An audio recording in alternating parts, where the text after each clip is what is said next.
আজ আমরা এই গ্রামে সকলে সমবেত হয়েছি ভুবন মঙ্গল হরি সংকীর্তনের রসাস্বাদন করার জন্য। এই গ্রামেরই এক পরিবারের শ্রীযুক্ত তপন মণ্ডল মহাশয়ের সুযোগ্য পুত্র সজল মণ্ডল, তিনি তার মায়ের সুখ কামনায় এই হরি সংকীর্তনের ব্যবস্থা করেছেন। সজল মণ্ডল দাদার মা কীর্তন খুব ভালোবাসতেন, কীর্তন মন প্রাণ দিয়ে আস্বাদন করতেন। তাই সেই মা যাতে অশরীরী অবস্থাতেও এই কীর্তন শ্রবণ করেন এবং উপর থেকে সকলকে আশীর্বাদ করেন, সেই কামনায় মায়ের সুখের জন্য এই কীর্তন গানের ব্যবস্থা। আমাদের দেশে এত মেধা শক্তি চিন্তাই করা যায় না। যার কথা বলছি সজল মণ্ডল, তিনি ব্যাংকিং সিস্টেমে একটা বড় পদাধিকারী হিসেবে দেশের সেবা করছেন। ভারতবর্ষের অর্থনীতি ক্রমবর্ধমান। আমরা দেখতে পাচ্ছি কয়েক বছর ধরে ভারতবর্ষের অর্থনীতি ঊর্ধ্বমুখী। বেশ কিছু বছর আগে যখন ভারতের অর্থনীতি একদম পিছিয়ে পড়ছিল, তখন খুবই আমরা আতঙ্কগ্রস্ত ছিলাম। কিন্তু ধীরে ধীরে উন্নয়নশীল দেশের মধ্যে ভারতবর্ষের নাম হয়তো সর্বাগ্রে চিন্তা করা যেতে পারে। আমাদের দেশের মুনি ঋষিরা 4টে জিনিসের উপর খুব জোর দিয়েছিলেন এবং এই 4টে জিনিস আজ অবধি আমাদের সকলকে অনুসরণ করতে হচ্ছে, ভবিষ্যতেও করতে হবে। সেই 4টে জিনিস হলো ধর্ম, অর্থ, কাম আর মোক্ষ। এই 4টেকে একসঙ্গে বলা হয় পুরুষার্থ। পুরুষার্থ কেন বলা হয় না? পুরুষ মানে এখানে বেটা ছেলে নয়, এখানে পুরুষ শব্দের অর্থ হচ্ছে মানুষ। সে বেটা ছেলেও হতে পারে, নারীও হতে পারে। কাজেই পুরুষ শব্দটা মানে এখানে বেটা ছেলে ধরে নিলে হবে না, এখানে পুরুষ বলতে মানুষ বোঝাচ্ছে। আর অর্থ মানে উদ্দেশ্য। তোমার জীবনের অর্থ কি, মানে তোমার জীবনের উদ্দেশ্য কি? কি অর্থে তুমি এই কথা বললে? উদ্দেশ্য। তাহলে অর্থ মানে এখানে উদ্দেশ্য। পুরুষ যুক্ত অর্থ, পুরুষার্থ। অর্থাৎ যে কোনো মানুষের লক্ষ্য কি হতে পারে। মাথার ঘাম আমরা পায়ে ফেলি কিছু একটা লক্ষ্য নিয়ে, তো সেই লক্ষ্যটা কি? মুনি ঋষি বলছেন 4টের বেশি হবে না। 4টে লক্ষ্য নিয়ে মানুষ মাথার ঘাম পায়ে ফেলে, সেই জন্য পুরুষার্থ বলা হলো। মানুষের উদ্দেশ্য, পুরুষ মানে মানুষ, অর্থ মানে উদ্দেশ্য। মানুষের উদ্দেশ্য হচ্ছে 4টে। প্রথম হচ্ছে ধর্ম, দ্বিতীয় হচ্ছে অর্থ, তৃতীয় হচ্ছে কাম, চতুর্থ হচ্ছে মোক্ষ। ধর্ম মানে কি? ভারতবর্ষের পরিপ্রেক্ষিতে ধর্ম শব্দটা অত্যন্ত তত্ত্বপূর্ণ একটি শব্দ। ধর্ম বলতে পৃথিবীর অন্যান্য দেশের লোকেরা যা বোঝে তার থেকে আরো বেশি বোঝে ভারতবাসী। এটা হচ্ছে মুশকিল। অন্যান্য দেশের লোকেরা ধর্ম বলতে ধর্মটাকে একটা সংকীর্ণ অর্থে তারা ব্যবহার করে। একটা বিশেষ সম্প্রদায়ের মানুষ যে নিয়ম কানুন মেলে চলে তাকে বলে ধর্ম। এটা অন্যান্য দেশের অর্থ। কিন্তু আমাদের দেশে ধর্ম শব্দের অর্থ হচ্ছে অনেকগুলো অর্থ। আমাদের দেশে ধর্ম মানে, যেমন জল উপর থেকে যখন নিচের দিকে যায় তখন সেটাকে আমরা বলি জলের ধর্ম, উপর থেকে নিচের দিকে যাওয়া। তাহলে এখানে ধর্ম মানে বৈশিষ্ট্য। ধর্ম শব্দের অর্থ হচ্ছে কি? বৈশিষ্ট্য। আমি মানুষ, আমার কি কি কর্তব্য সেটাই আমার মানুষের ধর্ম। ধর্ম শব্দের অর্থ যে বিষয় আমাদেরকে ধরে রাখে। ধৃ ধাতু থেকে ধর্মটা উৎপন্ন। তো ধর্ম মানে যা ধরে রাখে। কি ধরে রাখে? মানুষের মনুষ্যত্ব ধরে রাখে যেটা, তাকেই বলবো ধর্ম। কোনো আচরণ যদি মনুষ্যত্ব বিরোধী হয় তাহলে জানতে হবে সেটা ধর্ম নয়। মানুষের মনুষ্যত্ব ধরে রাখাটাই ধর্ম। কিন্তু আমাদের দেশে ধর্মের আরো গভীর অর্থ আছে। আমাদের দেশে ধর্মের গভীর অর্থ হলো এই যে যার যেটা কর্তব্য সেই কর্তব্য ঠিক ঠিক পালন করাটাই ধর্ম। মানে এক কথায় যাকে বলে ডিসিপ্লিন। টাকা পয়সা কিভাবে পাওয়া যায় এটা যদি প্রশ্ন করা হয় আমাদের দেশের শাস্ত্রজ্ঞ পণ্ডিতের কাছে, তিনি চাণক্যের একটা শ্লোক দিয়ে উদাহরণ দেবে।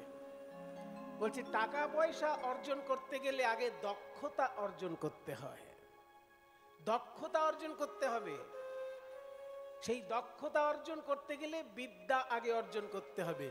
বিদ্যা দদাতি বিনয়ম, বিনয়াত যাতি পাত্রতাম, পাত্রত্বাৎ ধনমাপ্নোতি, ধনাৎ ধর্ম তত সুখম।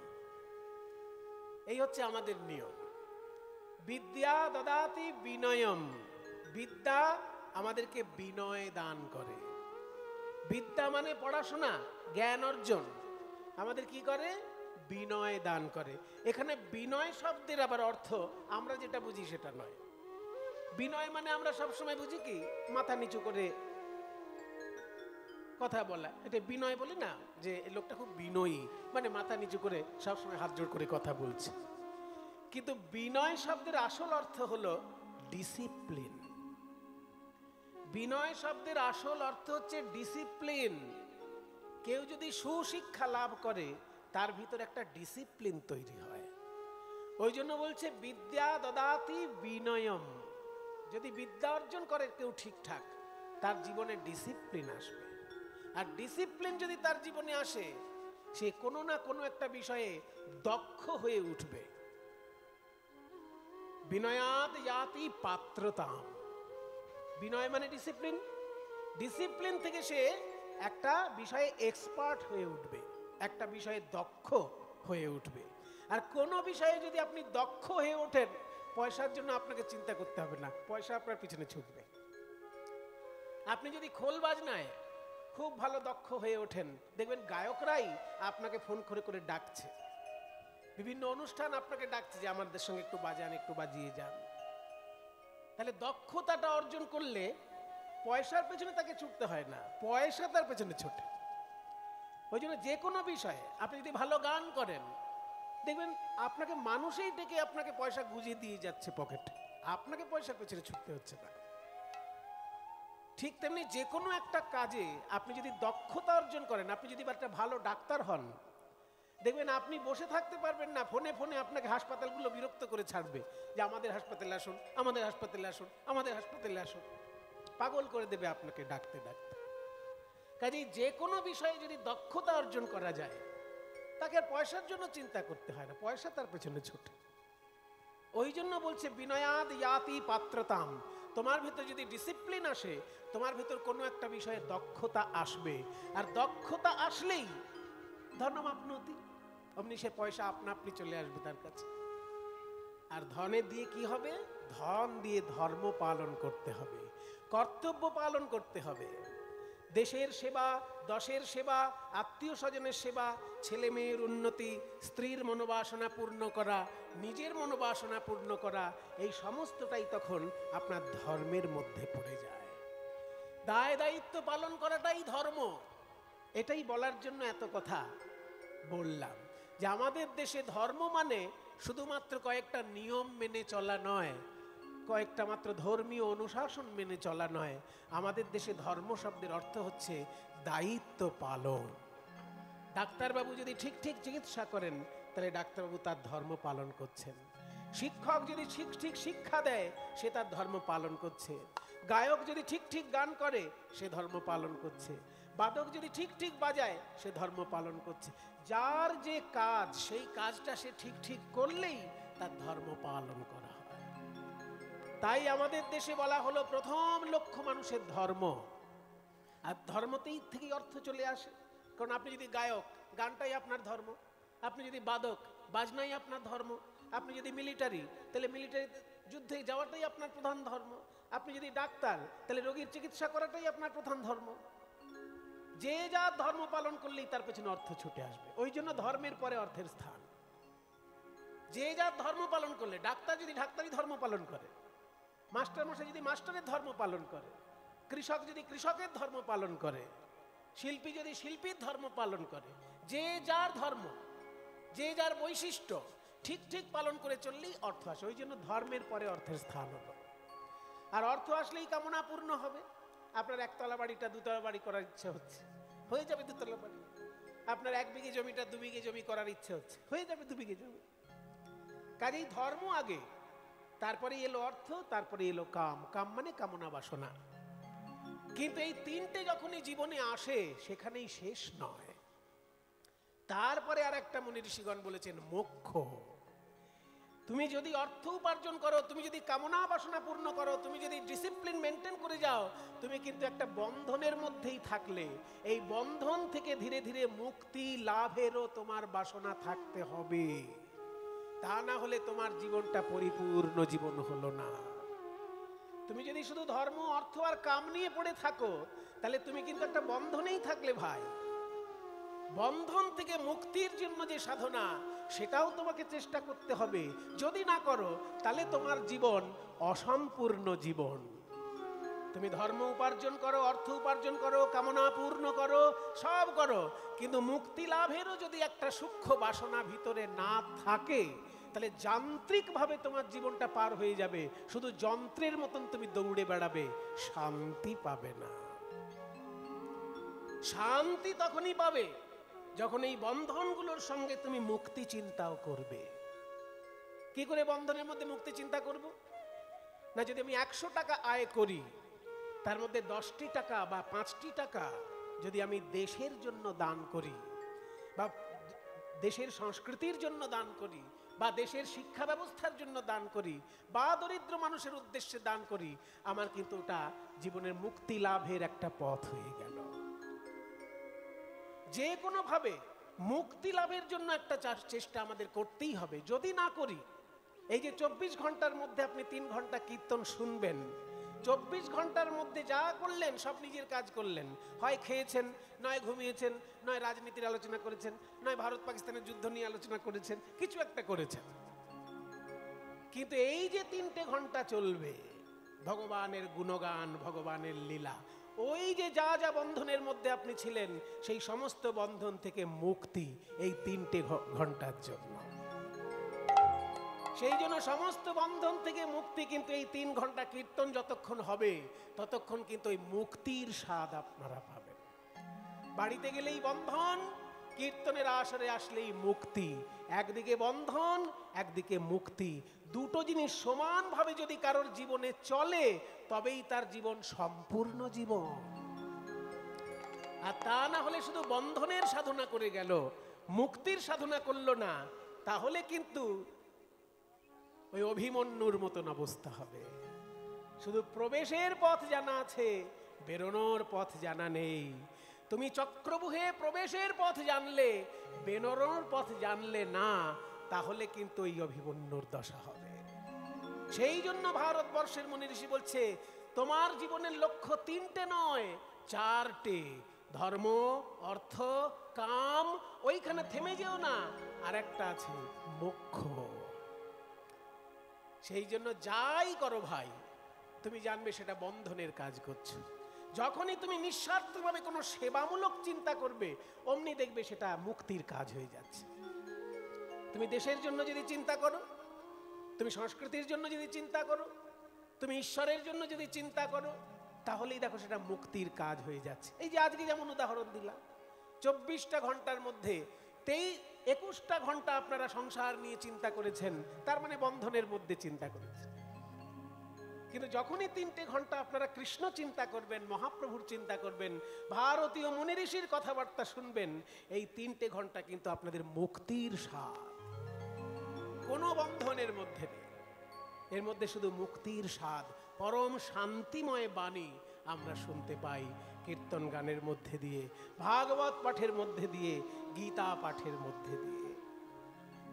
তাই বলছেন চারটে যেন আমাদের জীবনে ব্যালেন্সটা ঠিক থাকে।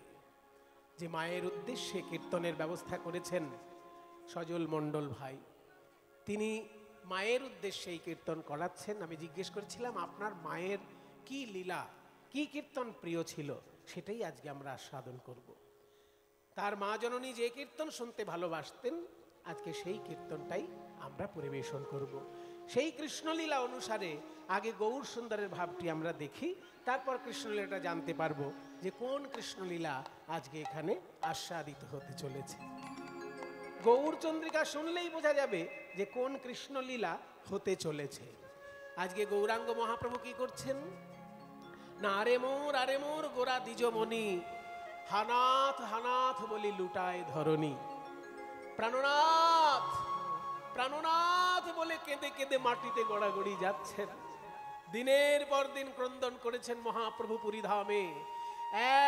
100 বছর ধরে রাধারানী কেঁদেছিলেন কৃষ্ণের জন্য, কিন্তু সেই কান্না মানুষ ভুলে গেছিল। তাই মহাপ্রভু রাধা ভাবে আবার কাঁদছেন, যাতে মানুষ বোঝে যে সাধারণ লোকের কান্না আর রাইধনির কান্না এক নয়। রাধারানীর কান্না কেমন ছিল সেটাই লোকে নতুন করে দেখতে পেল মহাপ্রভুর ক্রন্দনের মধ্যে দিয়ে। মায়েরা, মহাপ্রভু মাত্র 48 বছর বেঁচে ছিলেন। 24 বছর নবদ্বীপে আর বাকি 24 বছর পুরীধামে। যে 24টা বছর তিনি নবদ্বীপে ছিলেন, নানা রকম সমাজ কল্যাণমূলক কাজ করেছেন। জগাই মাধাইকে উদ্ধার করেছেন, জগাই মাধাইকে উদ্ধার করেছেন, যারা 80 হাঁড়ি করে মদ খেত আর লোকের সর্বনাশের কথা চিন্তা করত। জানেন তো জগাই মাধাইয়ের কাহিনী? জগাই মাধাই কেমন ছিল? জগাই মাধাই ছিল চৈতন্যদেবের যুগের পুলিশ অফিসার।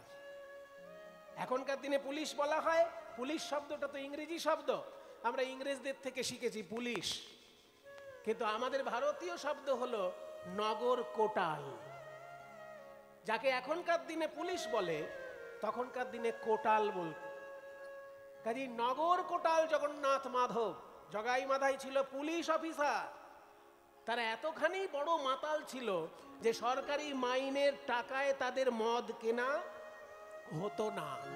সেই জন্য মাইনে যা পেত লোককে ধমক দিয়ে, লোককে ভয় দেখিয়ে পয়সা নিয়ে তারা মদ খেত। জগাই মাধাই যদি কেউ পয়সা না দিত, তার বাড়ি পুড়িয়ে দিত। এতখানি তাদের মানুষের প্রতি দুর্ব্যবহার ছিল যে বাড়ি ঘর পুড়িয়ে দিত যদি কেউ পয়সা না দিত।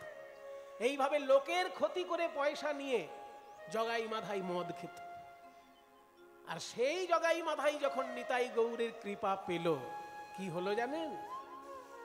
হাত থেকে মদের হাড়ি চলে গেল, সেইখানে চলে এলো জপের মালা। প্রতিদিন 2 লক্ষ নাম জপ করত। 2 লক্ষ নাম।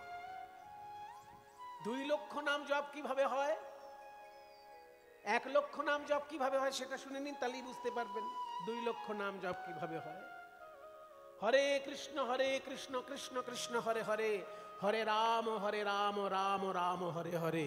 এই একটা মহামন্ত্র উচ্চারণ করলে তার মধ্যে 16 নাম হয়ে যায়। 16 বার হরির নাম হয়ে যায়। 8 বার হরি, 8 বার, 4 বার রাম আর 4 বার কৃষ্ণ। একটা মহামন্ত্র, কিন্তু 16টা নাম হয়ে যাচ্ছে। 8 বার হরি বলা হচ্ছে, হরিটাকেই হরে বলা হচ্ছে। তাহলে 8 বার হরি, 4 বার রাম আর 4 বার কৃষ্ণ, 16 বার ঠাকুরের নাম নেওয়া হয়ে গেল একটা মহামন্ত্র বললে। তাহলে 108 বার যদি কেউ মহামন্ত্র জপ করে, তাহলে 108 গুণ 16, 108কে 16 দিয়ে গুণ করতে হবে। সেই রকম ভাবে 108 বার যখনই হয়ে গেল, তখন 16 বার দেখবেন জপের মালার বাইরের দিকে, একদিকে 16টা পুঁতি আছে, একদিকে 4টে পুঁতি আছে। যারা জপের মালায় জপ করেন তাদের জপের মালাটা দেখবেন বাইরের দিকে পুঁতি ঝোলে। তুলসী কাঠের পুঁতিও হতে পারে, অন্য পুঁতিও হতে পারে। সে 16টা একদিকে আর 4খানা একদিকে। ওই 16 বার 108 করে জপ করলে তারপরে 4খানার দিকে একটা সরানো হয়। এরকম 4 16 64 বার যদি 108 করে হরে কৃষ্ণ নাম জপ করা হয় তবে হয় 1 লক্ষ নাম।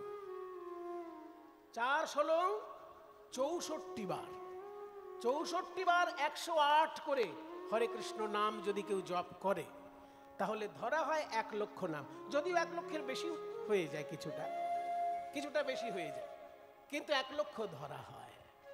তো এইরকম 2 লক্ষ নাম জপ করতেন মাধাই। আর শুধু নাম জপ করলে তো দেশের সেবা করা হবে না, তাই মাধাই একটা বুদ্ধি বার করেছিল যে অন্য সময়ে নাম জপ আর সকালবেলায় সে দেশের সেবা করত। কিভাবে? হাতে কোদাল নিয়ে চলে যেত গঙ্গার ঘাটে। যেহেতু নবদ্বীপের গঙ্গায় সবাই স্নান করতে আসতো, ওই জন্য পিছলে পিছলে অনেক লোক পড়ে যেত কাদায়। সেই জন্য মাধাই করত কি, কোদাল নিয়ে প্রতিদিন নতুন করে ঘাট কেটে কেটে পরিষ্কার করে দিত, কাদা পরিষ্কার করে দিত, যাতে মানুষ পিছলে পড়ে না যায়। তাই সকালবেলা করত দেশের সেবা, আর বাকি সারাদিন 2 লক্ষ নাম জপ করত জগাই মাধাই। যারা 80 হাঁড়ি মদ খেত তাদের এতখানি পরিবর্তন হয়ে গেল নিতাই গৌরের কৃপায়। কাজেই যতদিন মহাপ্রভু নবদ্বীপে ছিলেন 24টা বছর সমাজ সেবার কাজ করেছেন। ভয়ঙ্কর কট্টরপন্থী, ইসলাম ধর্মের কট্টরপন্থী শাসক ছিলেন ওই মলয় চাঁদ কাজী। তিনি হরিনাম সংকীর্তন বন্ধ করে দিয়েছিলেন নবদ্বীপে, কিন্তু মহাপ্রভু লোকজন নিয়ে তার বাড়ি ঘেরাও করে এমন ভাবে তাকে বুঝালেন ধর্মতত্ত্ব যে তিনি বললেন, আমি তো হরিনাম বন্ধ করবই না, আমার বংশে যদি কেউ হরিনাম বন্ধ করে তাকে তেজ্য পুত্র ঘোষণা করব। এই কথা বলেছিল চাঁদ কাজী। কাজে একদিকে জগাই মাধাইকে উদ্ধার করে হিন্দু সমাজ সংস্কার, আর ওদিকে মলয় চাঁদ কাজীর মতন কট্টরপন্থীকে উদারপন্থী বানিয়ে দিয়ে তিনি হিন্দু মুসলমানের মধ্যে একটা সম্প্রীতি প্রতিষ্ঠা করেছিলেন নবদ্বীপের বুকে। এত বড় বড় কাজ করেছেন গৌরাঙ্গ সুন্দর নবদ্বীপে। তারপর যখন তিনি পুরীধামে চলে গেলেন, রাধা ভাব প্রকাশ করলেন। 100 বছর ধরে রাধারানী যেভাবে কেঁদেছিলেন, মহাপ্রভু জীবনের শেষ 12টি বছর সেইভাবে শুধু কৃষ্ণ কৃষ্ণ কৃষ্ণ বলে কান্না। কাঁদিয়া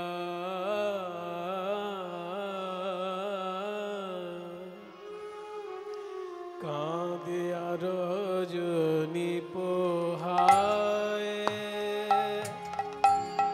রজনী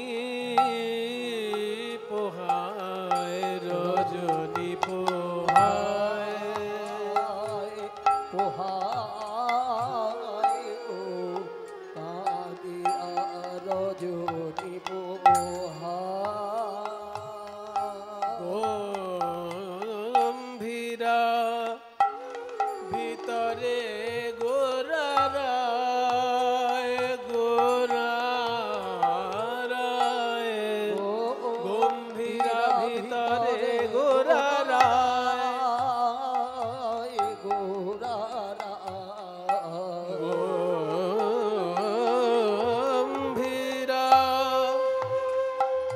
ভিতরে গোরারায়,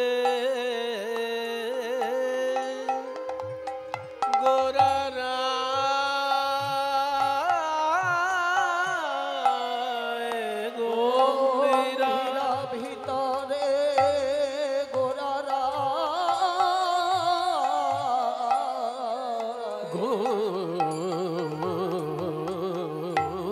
গম্ভীরা,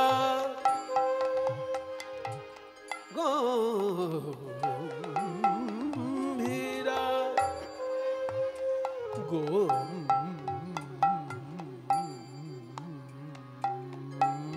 গম্ভীরা, গম্ভীরা।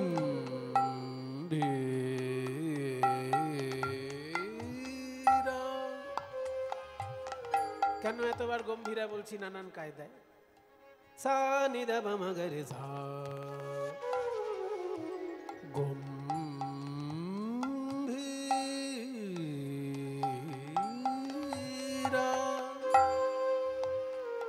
এতবার গম্ভীরা বলার কারণ হচ্ছে আমরা গম্ভীরা শব্দটার মানে জানি না।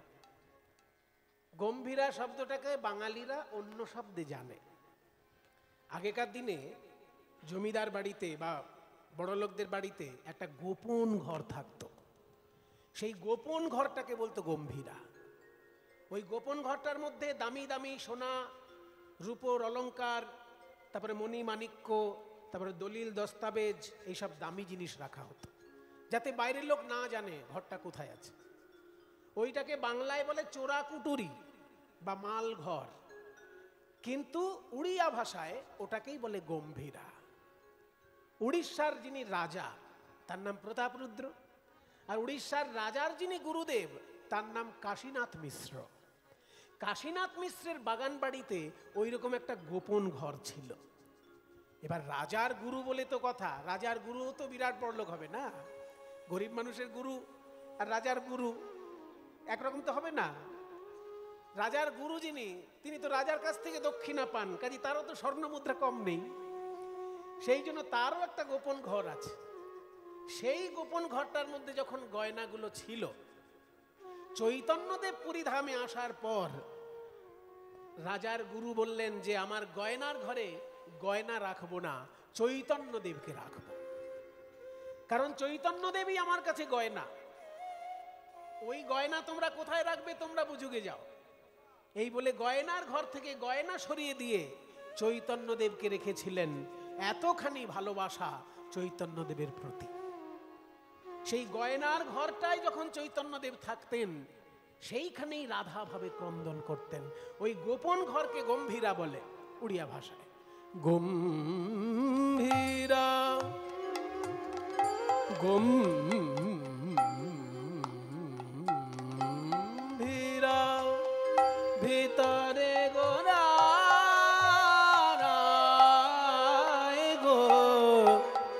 গম্ভীরা।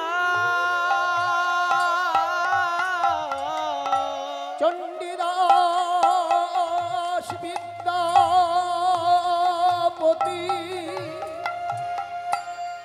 রায়ের নাটক গীতি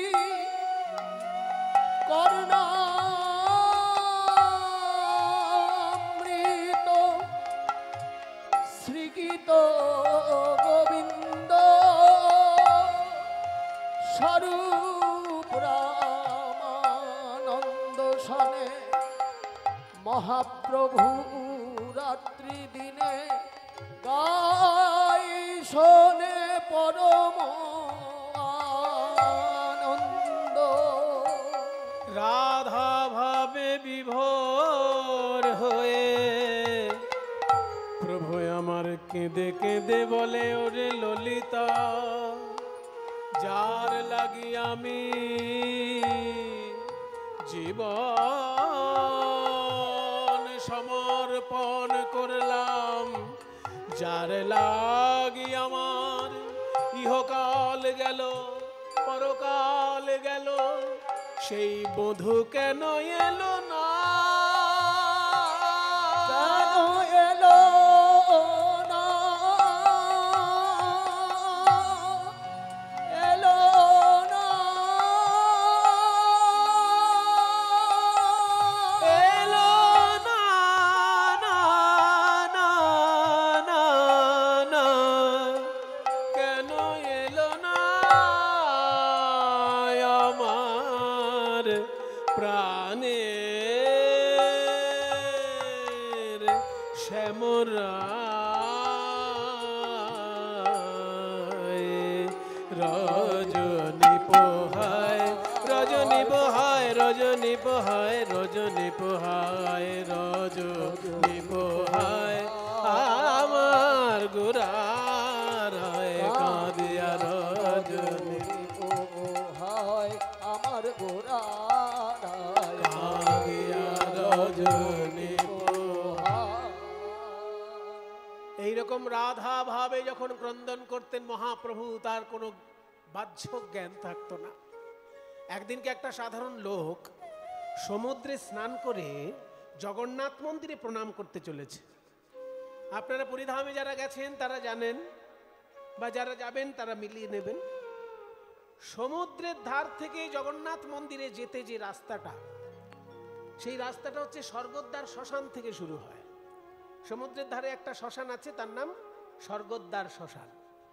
ওইখান থেকে রাস্তাটা সোজা চলে যাচ্ছে পুরীর জগন্নাথ মন্দিরের সামনে।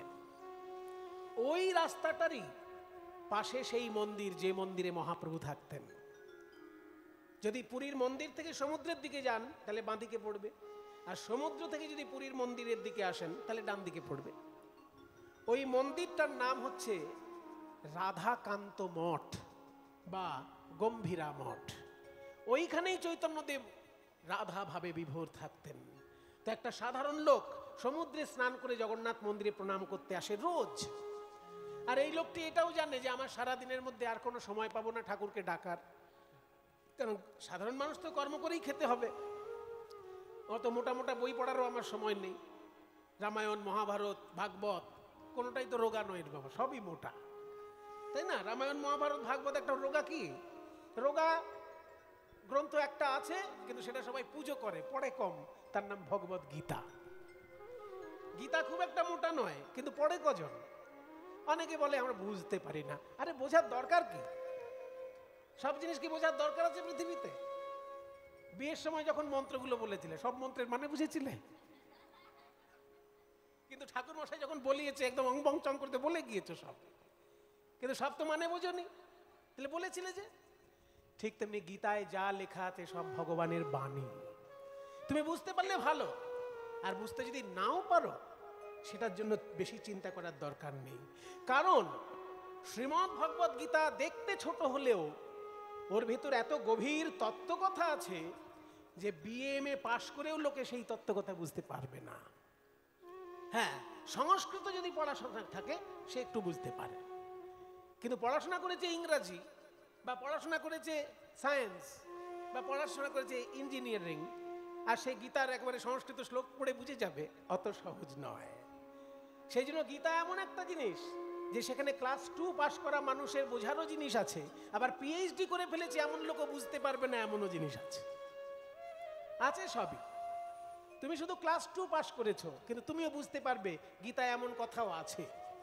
যেমন যদা যদা হি ধর্মস্য গ্লানির্ভবতি ভারত অভ্যুত্থানম অধর্মস্য তদাত্মানম সৃজাম্যহম। এর মানে হচ্ছে যখনই যখনই ধর্মের গ্লানি হয়, অধর্মের অভ্যুত্থান হয়, আমি নেমে আসি মানুষের কল্যাণের জন্য। তো এইগুলো বুঝতে তো কোনো পাণ্ডিত্য লাগে না, এই কথাগুলো তোমার কাছে জলের মতো হয়ে যাবে। কিন্তু যখনই বলবে যে স্থিতধী কাকে বলে, স্থিতপ্রজ্ঞ কাকে বলে, সন্ন্যাস আর ত্যাগের মধ্যে পার্থক্য কি, এইগুলো বুঝতে গেলে তোমার মাথার ঘাম পায়ে পড়বে। যে সন্ন্যাস ও ত্যাগ আর ত্যাগ ও ত্যাগ, তাহলে দুটোর মধ্যে পার্থক্য কি, এসব তত্ত্ব কথা ভগবত গীতায় বলা আছে। কিন্তু ওইগুলো কঠিন জিনিস, ওগুলো তোমার বোঝার দরকার নেই। যেটুকু তুমি বুঝতে পারবে তাতেই জীবনটাকে ধন্য বলে মনে করবে। আর যদি বুঝতে না পারো, বড় কোনো একজন আচার্যের আশ্রয় গ্রহণ করবে, নিশ্চয়ই বুঝে যাবে। কিন্তু বুঝতে পারি না বলে আমি পড়ি না, এটা একটা অজুহাত ছাড়া আর কিচ্ছু নয়। শাস্ত্রের মধ্যে সব থেকে ছোট অথচ অত্যন্ত মূল্যবান সেটা হচ্ছে ভগবত গীতা, কিন্তু সেটা বাদ দিয়ে বাকি যেগুলো আছে সবই মোটা। রামায়ণ 32,000 শ্লোক। বাঙালিরা তো সাধারণত বাল্মীকি রামায়ণ পড়েই না বোধহয়, কারণ কজনের বাড়িতে বাল্মীকি রামায়ণ আছে আজ অব্দি আমি দেখিনি বাবা। আমি তো অনেক বাড়িতেই থাকলাম জীবনে কীর্তন গাইতে গিয়ে, শত শত বাড়িতে থেকেছি। হ্যাঁ, কোনো কোনো বাড়িতে আমি মহাভারতও দেখেছি, যে মানে বেদব্যাসের লেখা যে মহাভারত, কাশিদাসী মহাভারতের কথা বলছি না। কাশিদাসী মহাভারত তো বাংলায় লেখা, কিন্তু মূল মহাভারত যেটা, সেটা বেদব্যাসের লেখা 1,00,000 শ্লোক।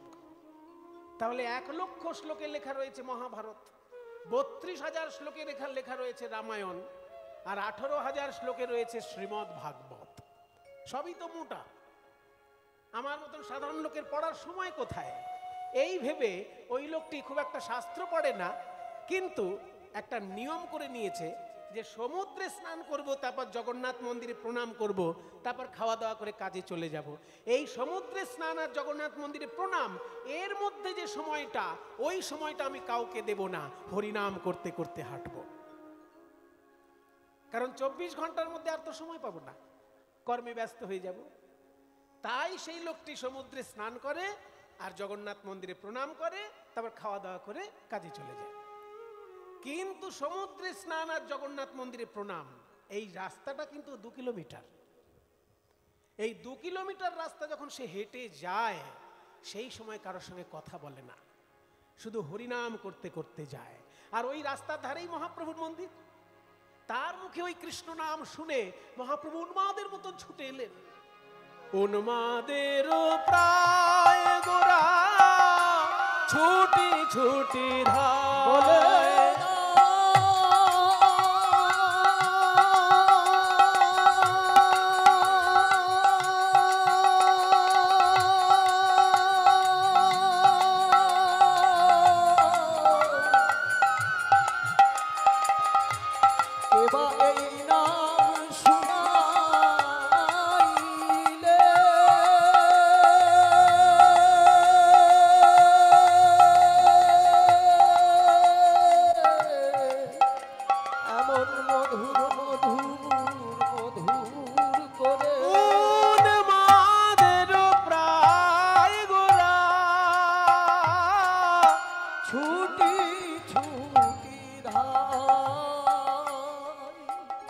করে গোবিন্দ নাম ধরে তার পায়, যে করে গোবিন্দ নাম ধরে তার পায়। এই যে লোকটি কৃষ্ণ নাম করছে, মহাপ্রভু তার মুখে কৃষ্ণ নাম শুনে পাগলের মতন ছুটে এসে আছাড় খেয়ে পড়েছেন। লোকটি তো আকাশ থেকে পড়ল। মহাপ্রভু আপনি কি করছেন? আপনি আমাকে ছেড়ে দিন মহাপ্রভু, আমি সাধারণ লোক, আমি কোনো বড় ভক্ত নই, আমি অতি সাধারণ লোক। আপনি আমার পায়ে হাত দিলে আমার যে নরকেও জায়গা হবে না, প্রভু ছেড়ে দিন, আমাকে ছেড়ে দিন। আসলে এই লোকটি কিন্তু খবর রেখেছে যে যিনি কৃষ্ণ তিনিই জগন্নাথ, আর তিনিই বর্তমানে চৈতন্য দেব। বাসুদেব ঘোষ কহে জোড় করি হাত, যেই গৌর সেই কৃষ্ণ সেই জগন্নাথ। কাজেই চৈতন্য মহাপ্রভু যখন পায়ের কাছে পড়েছেন, লোকটির কি অবস্থা হয়? ওদিকে স্বরূপ দামোদর রামানন্দ আলোচনা করছে যে মহাপ্রভু কেন ওই লোকটির পায়ে হাত দিয়ে কাঁদছে। বাসুদেব ঘোষ বলছে, কেন কাঁদছে জানো? ওই দেখো প্রভু কি বলছে, তুমি জানো যদি আমায় বলে দাও গো, জানো যদি আমি কোথায় গেলে পাবো তারে, জানো যদি আমায় বলে দাও গো, আমি কোথায় গেলে পাবো তারে, জানো যদি আমায় বলে দাও। আমি কোথায় গেলে পাবো তারে, যার নাম শুনায়ে আমায় পাগল কইলে। কোথায় গেলে পাবো তারে, নাম শুনায় পাগল কইলে। আমি কোথায় গেলে পাবো তারে, জানো যদি আমায় বলে দাও গো। এত বলি গোরা চাঁদের লোরে নয়ান ভাসে, ভাসে ওই প্রভাস পড়ল মনে, কহে বাসু ঘোষে। বাসু ঘোষে পদকর্তা বাসুদেব ঘোষ মহাপ্রভুর প্রিয় কীর্তনিয়া, তিনি পাশ থেকে বললেন, আমার মনে হয় কি জানো, মহাপ্রভু আজকে নিজেকে রাধা রানী ভাবছেন। আর যে লোকটি কৃষ্ণ নাম গাইতে গাইতে সমুদ্র থেকে আসছে, ওই লোকটিকে নারদ মুনি ভাবছেন। বৃন্দাবনে রাধা রানী যখন 100 বছর ধরে কেঁদেছিলেন কৃষ্ণ কৃষ্ণ বলে, সেই সময় একদিন নারদ মুনি এসেছিলেন। রাধা রানী কেঁদে বলেছিলেন, নারদ মুনি আমার কৃষ্ণ কোথায় পাবো? নারদ মুনি বলেছিল, রাধে তুমি কেঁদো না, আমি গিয়ে প্রভাস তীর্থে কৃষ্ণকে দিয়ে যজ্ঞ করাবো, আর সেই প্রভাস যজ্ঞে তোমার সঙ্গে গোবিন্দের মিলন হবে, তুমি প্রাণ ভরে গোবিন্দকে সেদিনকে দর্শন করতে পারবে। নারদ মুনির ব্যবস্থাপনায় ওই প্রভাস তীর্থে যখন রাধা কৃষ্ণের মিলন হয়েছিল, সেই কথাটি আজকে মহাপ্রভুর মনে পড়েছে। তাই নিজেকে ভাবছেন রাধা, আর যে লোকটির মুখে কৃষ্ণ নাম শুনছেন তাকে ভাবছেন নারদ মুনি। প্রভাস যোগ্য লীলাটি আজকে মহাপ্রভুর মনে পড়েছে। প্রভাস পড়ো মনে কহে বাসু, কহে বাসু ঘোষের প্রভাস পড়ো।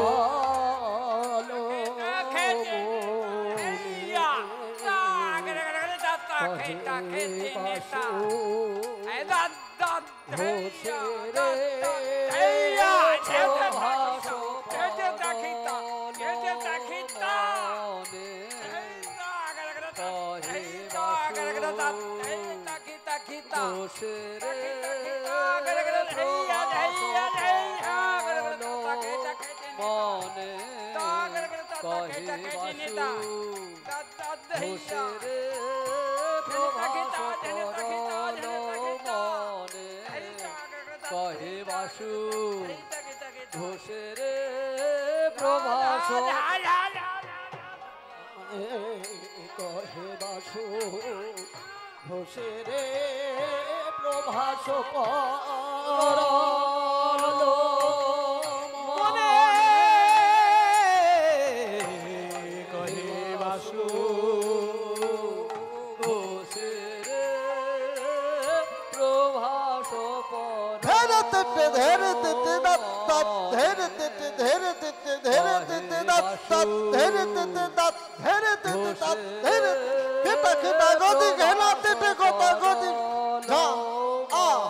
খেটা খেটা গদি ঘেনাতে কথা গদি ঘেনা খেটা খেটা গদি ঘেনাতে কথা গদি ঘেনা।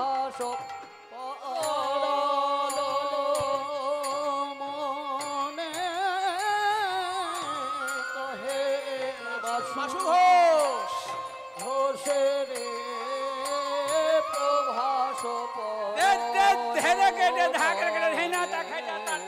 কহে বাসু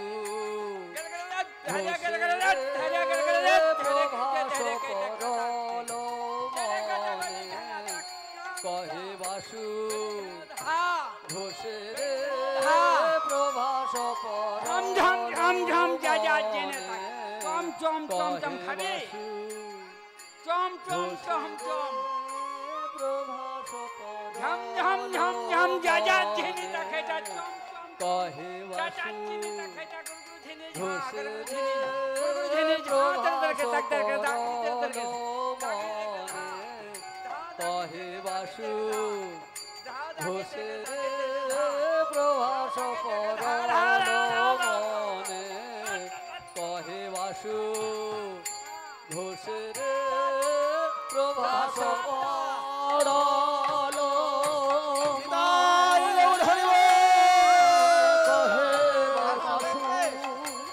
ঘোষের প্রভাস মনে কহে বাসু ঘোষের প্রভাস মনে কহে বাসু ঘোষের প্রভাস মনে কহে বাসু ঘোষের প্রভাস মনে কহে বাসু ঘোষের প্রভাস মনে কহে বাসু